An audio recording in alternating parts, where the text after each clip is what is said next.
ओम श्री गणेशाय नमः। अथ श्री दुर्गा सप्तशती अष्टमोऽध्यायः। महर्षि मेधा ने कहा, चंड और मुंड नामक असुरों के मारे जाने से और बहुत सी सेना के नष्ट हो जाने से असुरों के राजा प्रतापी शंभु ने क्रोधयुक्त होकर अपनी संपूर्ण सेना को युद्ध के लिए तैयार होने की आज्ञा दी। उसने कहा, अब उदायुध नामक 86 असुर सेनापति अपनी सेनाओं के साथ युद्ध के लिए जाएं, और कंबू नामक 84 सेनापति भी युद्ध के लिए जाएं, और कोटिवीर्य नामक 50 सेनापति और धौम्रकुल नाम के 100 सेनापति प्रस्थान करें। कालक, सौहृद, मौर्य और कालकेय यह दैत्य भी मेरी आज्ञा से सजकर युद्ध के लिए कूच करें। भयानक शासन करने वाला असुरों का स्वामी शुंभ इस प्रकार आज्ञा देकर बहुत बड़ी सेना के साथ युद्ध के लिए चला। उसकी सेना को अपनी ओर आता देखकर चंडिका ने अपनी धनुष की टंकोर से पृथ्वी और आकाश के बीच का भाग गुंजा दिया।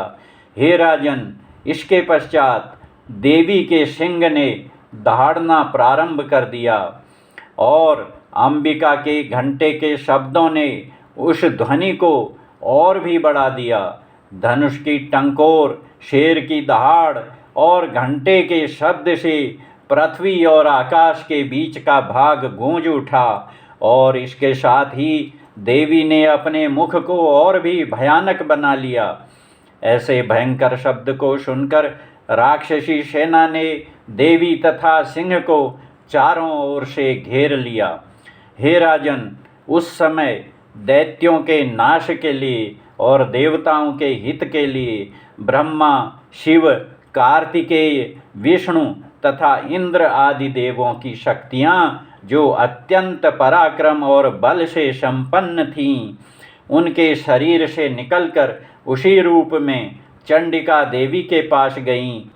जिस देवता का जैसा रूप था, जैसे आभूषण थे और जैसा वाहन था, वैसा ही रूप, आभूषण और वाहन लेकर उन देवताओं की शक्तियाँ दैत्यों से युद्ध करने के लिए आईं।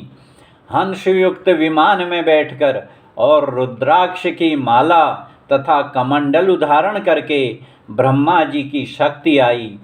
वृषभ पर सवार होकर, हाथ में त्रिशूल लेकर, महानाग का कंकण पहनकर और चंद्र रेखा से भूषित होकर भगवान शंकर की शक्ति माहेश्वरी आई, और मोर पर आरूढ़ होकर हाथ में शक्ति लिए दैत्यों से युद्ध करने के लिए कार्तिकेय जी की शक्ति उन्हीं का रूप धारण करके आई। भगवान विष्णु की शक्ति गरुड़ पर सवार होकर शंख, चक्र, सारंग, गदा, धनुष तथा खंग हाथ में लिए हुए आई। श्रीहरि की शक्ति वाराही, वाराह का शरीर धारण करके आई, और नरसिंह के समान शरीर धारण करके उनकी शक्ति नारसिंही भी आई।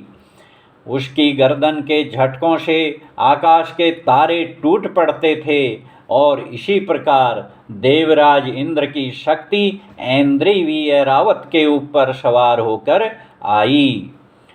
इसके पश्चात इन देव शक्तियों से घिरे हुए भगवान शंकर ने चंडिका से कहा, मेरी प्रसन्नता के लिए तुम शीघ्र ही इन असुरों को मारो।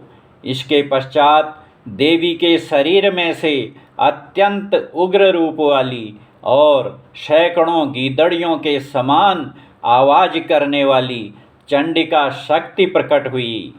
उस अपराजिता देवी ने धूमिल जटा वाले भगवान श्री शंकर जी से कहा, हे प्रभु, आप मेरी ओर से दूत बनकर शुंभ और निशुंभ के पास जाइए, और उन अत्यंत गर्वीले दैत्यों से कहिए तथा उनके अतिरिक्त और भी जो दैत्य वहाँ युद्ध के लिए उपस्थित हों, उनसे भी कहिए, जो तुम्हें अपने जीवित रहने की इच्छा हो तो त्रिलोकी का राज्य इंद्र को दे दो। देवताओं को उनका यज्ञ भाग मिलना आरंभ हो जाए और तुम पाताल को लौट जाओ। किंतु यदि बल के गर्व से तुम्हारी लड़ने की इच्छा हो तो फिर आ जाओ। तुम्हारे मांस से मेरी योगिनियाँ तृप्त होंगी, क्योंकि उस देवी ने भगवान शंकर को दूत के कार्य में नियुक्त किया था, इसलिए वह संसार में शिवदूती के नाम से विख्यात हुई। भगवान शंकर से देवी का संदेश पाकर उन दैत्यों के क्रोध का कोई आर पार न रहा और वह जिस स्थान पर देवी विराजमान थीं वहाँ पहुँचे और जाने के साथ ही उस पर बाणों और शक्तियों की वर्षा करने लगे। देवी ने उनके फेंके हुए बाणों, शक्तियों, त्रिशूल और फरसों को अपने बाणों से काट डाला और काली देवी उस देवी के साथ आगे खड़ी होकर शत्रुओं को त्रिशूल से विदीर्ण करने लगी और खट्वांग से कुचलने लगी।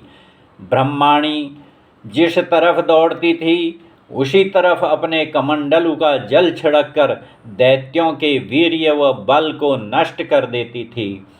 और इसी प्रकार माहेश्वरी त्रिशूल से, वैष्णवी चक्र से और अत्यंत कोप वाली कौमारी शक्ति द्वारा असुरों को मार रही थी। और ऐन्द्री के बाजू के प्रहार से सैकड़ों दैत्य रक्त की नदियां बहाते हुए पृथ्वी पर सो गए।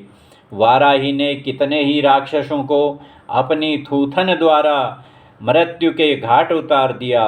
दाढ़ों के अग्रभाग से कितने ही राक्षसों की छाती को चीर डाला और चक्र की चोट से कितनों ही को विदीर्ण करके धरती पर डाल दिया। बड़े बड़े राक्षसों को नारसिंह ही अपने नखों से विदीर्ण करके भक्षण कर रही थी और सिंहनाद से चारों दिशाओं को गुंजाती हुई रणभूमि में विचर रही थी। शिवदूती के प्रचंड अट्टहास से कितने ही दैत्य भयभीत होकर पृथ्वी पर गिर पड़े और उनके गिरते ही वह उनको भक्षण कर गई। इस तरह क्रोध में भरे हुए मातृगणों द्वारा नाना प्रकार के उपायों से बड़े बड़े असुरों को मरते हुए देखकर राक्षसी सेना भाग खड़ी हुई।